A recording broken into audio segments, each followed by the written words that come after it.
Welcome to Living in Beauty.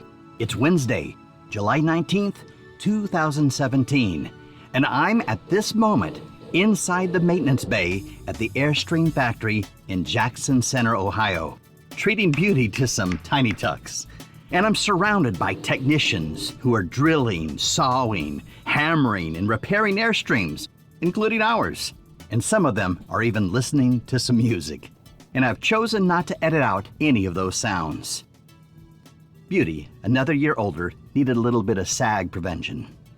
We've been hanging out with other Airstreamers in the waiting room. And here's a first. One of our followers introduced themselves to us yesterday. Hey, Jan and Bob from Bandera, Texas. Good to meet you and safe travels. Where do you go? Where do you stay? How much does it cost? These questions are highest on our frequently asked questions list, even before we left San Diego. Until today, the answers may have been anyone's guess. Yes, it might be as boring as egg salad, but the facts and figures are now in. Introducing infographics. From our first complete year, we've mined out 12 months of information and created a landscape of facts about our travel adventure. Okay, truth is there's no we about it. Since we're talking about facts here, let's keep it real. This is my personal project. Just because I'm a retired CFO doesn't mean I should stop doing what I love, playing with numbers. But, to be fair, most people get no kicks from mundane. So, as a gift to Carmen, I curated the data with visuals.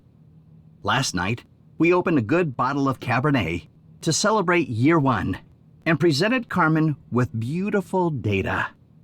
And we called it a date. Essentially, this is the bare bone facts of our journey. We bought our Airstream Beauty in April of 2015 in Alabama, towed her to San Diego in July 2015, moved into Beauty in April 2016, and finally took her on the road on July 18th, 2016. Year ago yesterday. So the following statistics begin 1 year ago yesterday, July 18th, 2016. Okay, without further ado, let's unveil the infographics. We start with an animated travel map, and then we go into several areas of interest folks have asked us about. So, what surprised us and what didn't? What part of our experience was hidden in the data? How can these infographics inform our future plans? Well, fuel costs are much lower than projected, but camping fees are much higher. Around 1/4 of our nights were spent with no out-of-pocket costs. And it's been a challenge to adhere to the 4-3-2 rule. Now, our opinion hasn't changed that a perfect year would be spent in 24 unique locations as we follow the weather.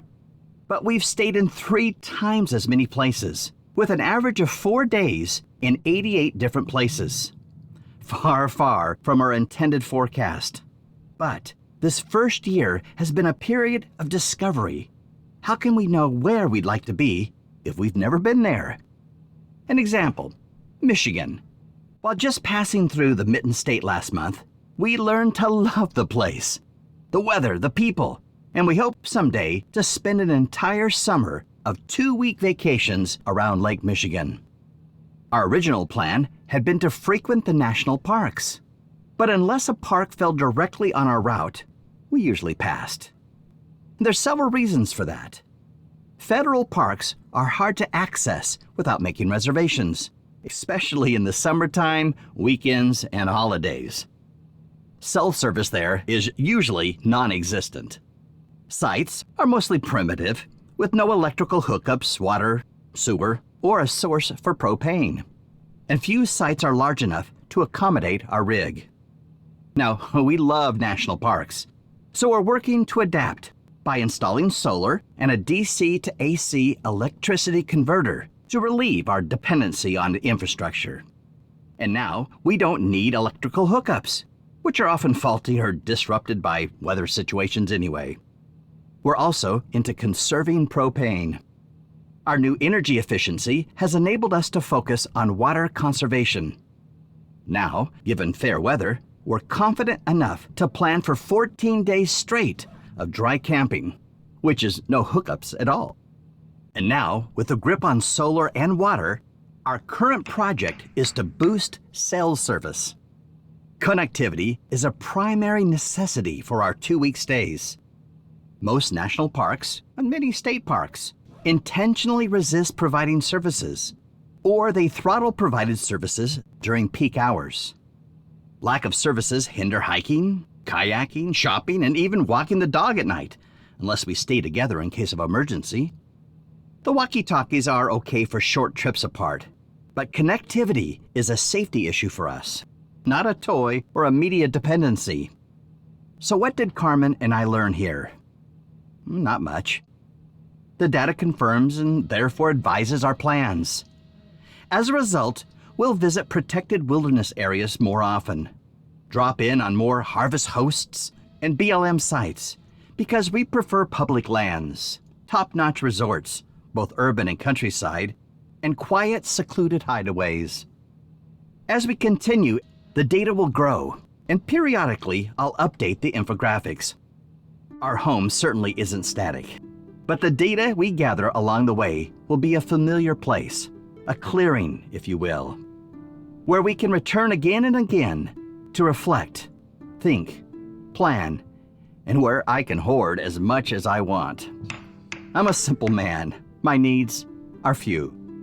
A big pile of data, a growler of beer, and my beloved beside me in the wilderness.